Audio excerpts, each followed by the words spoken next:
Magandang umaga po mula po sa may swimming pool ng Amaranto. Lumipat naman tayo sa arena ng Amaranto para naman sa Japan Karate Association Philippines Second International Gash Upu Tournament and Dan Examination. At kasama natin ang Chairman of the Board at Philippine Representative ng JKA Philippines sa Tokyo. Walang iba kundi si Sir Lito Luwage. Sensei Lito, it's great to have you sa Sports Corner PH. Although medyo nagka-problema lang kasi yung ating DWIC program natin ay replay ngayon. Pero at least ma-interview din tayo sa oras na ito dito sa ating programa. Bumati po na kayo sa ating mga viewers. Ay, magandang umaga sa inyo lahat at maraming salamat sa magandang pagkakataon na binigay nyo sa amin. Pinaunlakan nyo kami sa ganitong pagkataon at nang malaman din ng sambayan ng Pilipino na existing yung JKA Philippines na direct from Tokyo, Japan.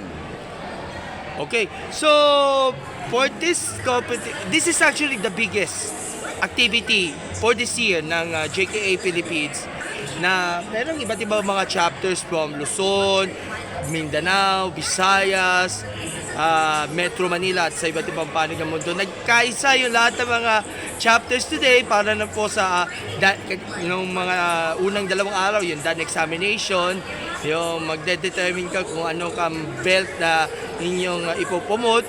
Tapos na yun, ang mismong tournament. So, could you share to us yung mga details itong ating ginaganap na 3-day event dito sa Amaranto na magtatapos na yung araw?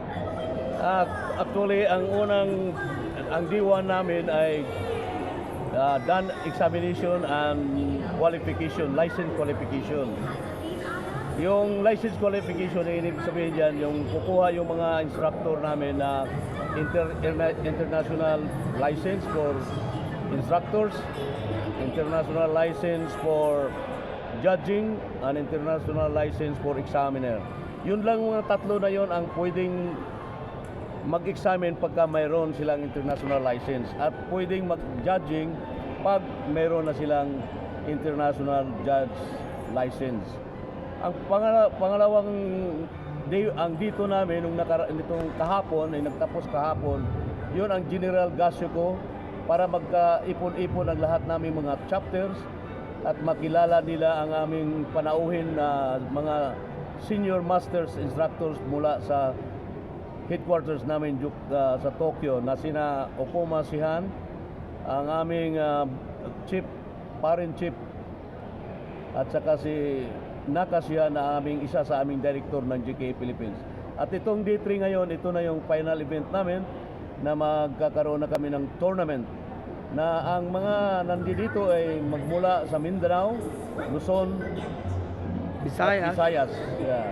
Mayroon kaming 540 entries participant excluding the families and friends. Na manonood na mismong venue. At ilan na ba yung mga chapters na yun currently ng ating JKA Philippines? Ilan na ba yung mga chapters so far? So far, mayroon na kaming 78 active chapters buong Pilipinas. So, 78, ano yung mga biggest delegations na pinadala? At nakita ko meron mga pinadala natin na galing abroad na pumunta dito Meron kaming mga entry galing abroad katulad ng Japan, Canada, Russia, Indonesia.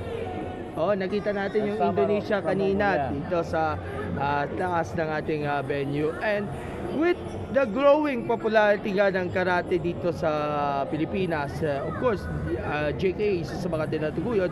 And of course, ng ating NSA natin, yung Karate Pilipinas under Sensei Richard Lim.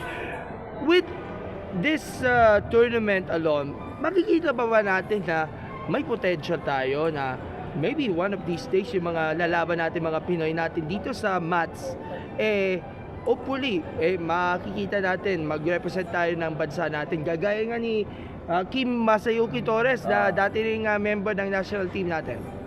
Yan talaga, isa yan sa pinaka-pangunahin namin na program na magkaroon tayo ng national team na kukumpit sa World Championship. Kasi sa amin sa JKA World Federation ay mayroon kaming every 3 years World Championship di Puno Pusi Cup.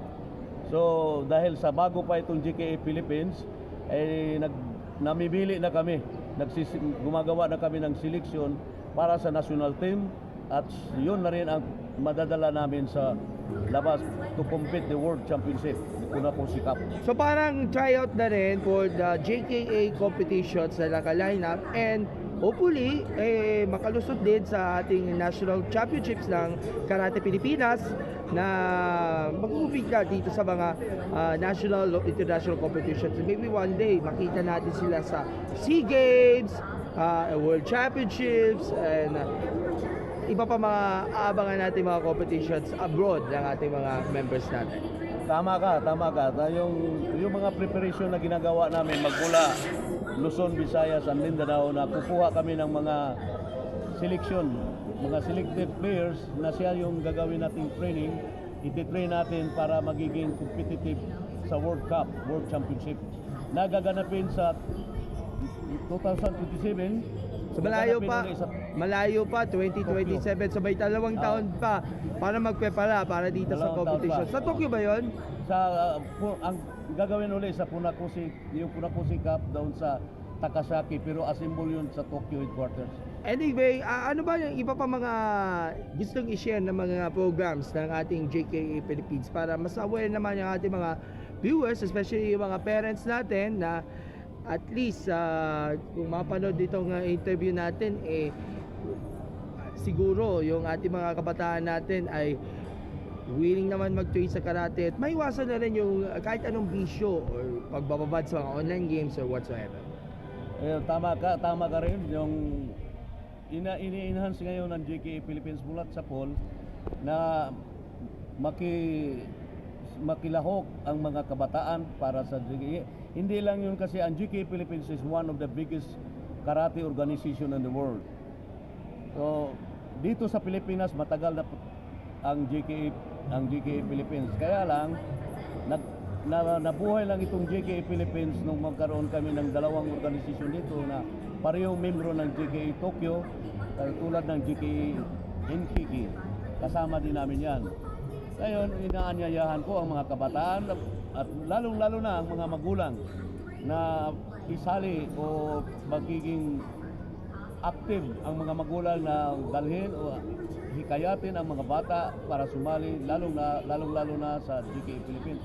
Dahil ang aming number 1 na tinitingnan ay sa mga bata ay ang kanilang ugali, karakter, pagbabago ng karakter. Isa pa, maiwasan nila yung paglalaro ng mga gadgets, lalo na yung mga bata. At yung mga adult na maiwasan na mag-standby sa lansangan. So sa halip na nandun sila sa labas, sasali sila sa JKA training dahil ang JKA training hindi lang yun sa physically fit, magiging physically fit ka, kundi sa ating karakter magbabago 100% pag maging membro tayo dito. Okay, last question, ano ba aasahan natin mga events for the last quarter of 2025? The last quarter of 2025, ito yung pinaka-biggest namin na event at by next month or by December, we have another tournament in Zamboanga and in somewhere in Bicol. And 1926, we have another big event that will come up by August 2026. So mukhang busy na yun ang JKA for 2025, the last part of the year, and 2026. Sa dami pa naman ng mga tournaments and of course sa dami ng mga activities line up.